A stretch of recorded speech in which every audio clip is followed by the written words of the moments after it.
గురువుగారు, ఆకలితో ఉన్నవాడికి పట్టెడ అన్నం పెడితే సరిపోతుంది. ఆ సమయంలో ఆయనకి ఆధ్యాత్మిక చింతన అనేది అవసరం లేదు.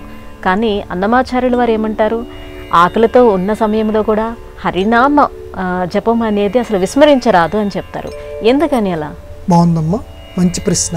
ఆధునిక జీవితానికి మన సంప్రదాయానికి సమన్వయపూర్వకంగా ఈ ప్రశ్న ఉంది. గాంధీ మహాత్ముడే చెప్పాడు, ఆకలిగా ఉన్నటువంటి వాడి దగ్గర వేరే దైవ ప్రార్థనలు ఇవి కాదురా నాయన, ముందు వాడికి పట్టెడు అన్నం పెట్టండి, 2 ముద్దలు పెట్టండి. ఆ 2 ముద్దలు తిన్న తర్వాత దైవం ఇలాంటి మాటలు చెప్తే వాడు వింటాడు. అంతేగాని ఆకలితో ఉన్నటువంటి దగ్గర నాయన ఇప్పుడు నువ్వు ఈ దేవుడు ఇలాంటి వాడు, ఆయన గుణాలు ఇలాంటివి అని చెప్తే వాడు వినిపించుకోడు. బట్ అన్నం ముద్దలో వాడికి దైవ సాక్షాత్కారం అవుతుంది అని గాంధీ గారు రాశారు. అన్నమాచార్యుల వారు ఏమంటున్నారంటే, ఆకటి వేళల అలపైన వేళలను తేకువ హరినామమే దిక్కు నాకు అంటున్నాడు. నాకు అంటే నాలాంటి మానవులకి, అంటే మానవులందరికీ అని. ఆకలి వేసినప్పుడు అలపైన వేళలు అంటే మనం ఒక పని మొదలు పెడతాం, పూర్తి కాదు, 2వ రోజు చేస్తాం, 4 రోజులు చేస్తాం అదే పని. మనం అనుకున్న టార్గెట్ మనకి రావటల్లా, 10 రోజులు వేసరికి ఇంక మన వల్ల కావటల్లా, అది అలుపు వచ్చినటువంటి వేళ. ఏమిట్రా ఇది, నేనేం చేయాలరా అని తలపట్టు కూర్చుంటాం చూడు, అప్పుడు హరినామమే. ఆకలి సందర్భంలోనూ అలపైన వేళల్లోనూ తేకువ హరినామమే. తేకువ అంటే ధైర్యం, నీకు ధైర్యాన్ని ఇచ్చేటువంటిది హరినామమే దిక్కు నాకు. ఎందుకంటే సాలువ నరసింహరాయలు అని చెప్పి ఒక రాజుగారు అన్నమాచార్యుల వారికి శిక్ష విధించాడు. శిక్ష విధిస్తే మొత్తం సంఖ్యలతోటి ఆయన్ని బంధించేశాడు. బంధించినప్పుడు ఈ కీర్తన రాశాడు, మహిమాన్వితమైనటువంటి కీర్తన ఇది. మొత్తం ఈ కీర్తన పాడిన వెంటనే ఆయన సంఖ్యలన్నీ విడిపోయాయి.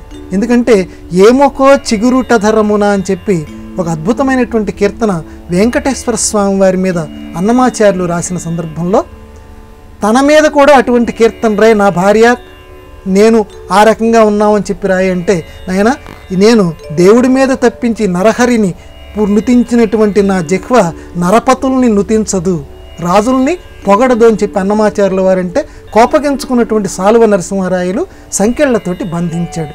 అప్పుడు ఈ మాట అన్నాడు. ఇప్పుడు మన ప్రశ్న ఏంటంటే, ఆకలి ఉన్నప్పుడు హరినామ స్మరణ చేస్తే అది మనల్ని రక్షిస్తుందా? రక్షిస్తుంది అని అన్నమాచార్యుల వారు నిరూపిస్తున్నారు.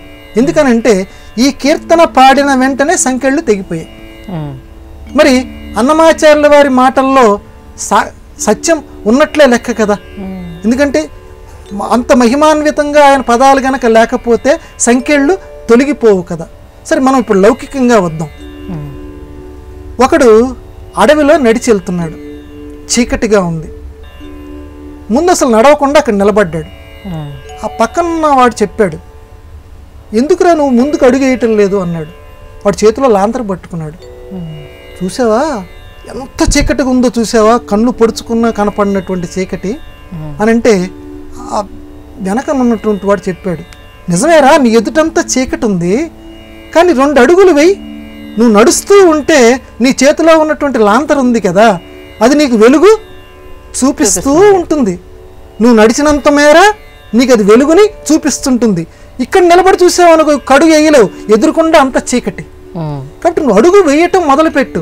అలాగే శ్రీహరి నామము, దేవుడు అనేటువంటి నామం, వెంకటేశ అనేటువంటి పేరు, ఆ పేరు అనేటువంటి లాంతరు, ఆ వెలుగుని నీ చేతిలో పట్టుకొని ఈ చీకటి కష్టం అనేటువంటి జీవిత ప్రయాణం మొదలుపెట్టు. దూరం నుంచి చూస్తే అంత చీకటి, అమ్మ బాబోయ్ అసలు నేను వెళ్ళగలనా అనిపిస్తుంది. కానీ నామము అనేటువంటి వెలుగుని పట్టుకొని అడుగు వేస్తూ ఉండు, నీకు నీ యొక్క వెలుగు నీ వెంబడొస్తుంటుంది. నువ్వు ఎంత దూరమైనా ప్రయాణం చేయగలవు ఈ జీవితంలో.